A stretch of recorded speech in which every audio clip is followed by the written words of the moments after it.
And welcome back to another episode of the Helix.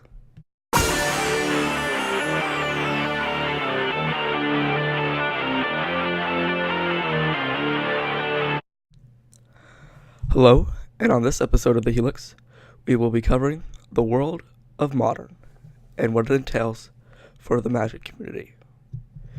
We will also be covering some of the more interesting decks in the format, so let's get started.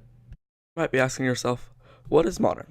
Well, Modern is an eternal format that goes from 8th edition to present day, with an extensive ban list that includes Bitter Blossom and Sensei's Divining Top, along with many others. But this ban list is constantly shrinking and growing due to the fact as new cards come out, other strategies become more viable than the rest, and also as the format becomes more developed around these strong strategies, we also see that cards can be unbanned due to the fact that they will no longer have a harmful effect on the format. And Modern, with its large selection of cards, has spawned a monotony of different archetypes. Let's look at a couple of them in this week's decks. Our first deck we're going to look at is Scapeshift, and Scapeshift is one of the most resilient but slower combo decks in the format, which wins off of getting Valakut and 6 or more mountains into play by having 7 lands or more in play and Scapeshifting them in order to search for these mountains and Valakut in your deck, which the first 6 mountains will deal 18 damage and then +3 for each other mountain.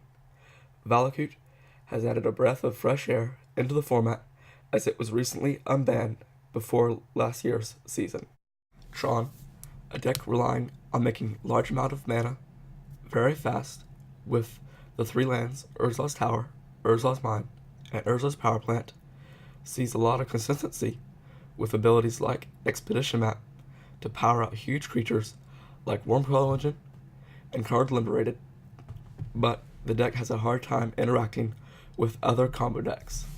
Eggs, a deck that basically relies on getting Lotus Bloom into play and then sacrificing other cheap artifacts in order to draw cards, and then using Second Sunrise after sacrificing Lotus Bloom in order to get all the artifacts you sacrificed this turn back into play, eventually leading to infinite Pyrite Spell Bombs doing lethal damage to you.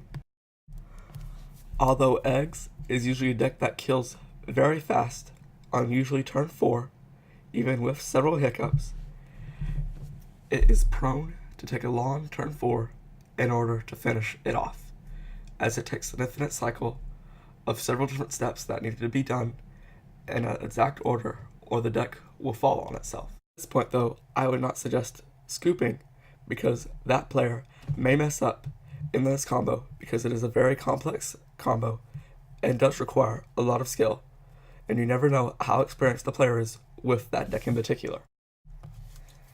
As we go from combo to aggro decks, one thing to keep in mind is that there is a monotony of different kill spells that can do different tasks for each, so I would be wary of any creatures that you plan to stick around for any amount of time. Bots, one of the fastest aggro decks in the format, uses cards like Cranial Plating and Master of Ethereum with its ability to make large amounts of artifacts very fast, to bash face and win the game very early. But with cards like Etch a Champion to get past your opponent's defense, they can also be a very effective deck in the late game. Burn, a deck that can quote-unquote burn through its hand faster than you can play your defenses to stop it, can usually kill you on turn 4 with astonishing consistency and very little differentiation between its cards, usually dealing 3 damage for 1 or 2 mana. It's a deck to be wary of. If you were asked if you wanted to win a game of Magic, you'd probably answer yes, so you might as well arm yourself with the best tools in the format. Midrange, showing off cards like Tarmogoyf, Deathrite Shaman, and Dark Confidant, comboing them with kill spells like Abrupt Decay and Path to Exile, alongside disruption spells such as Liliana, Inquisitioner of Kozilek, and Thoughtseize, has proven a worthwhile strategy and one of the best in the format. Modern is also receiving a lot of support in the form of the fetch lines being reprinted in Return to Ravnica, which make a key cornerstone in the mana bases of Modern.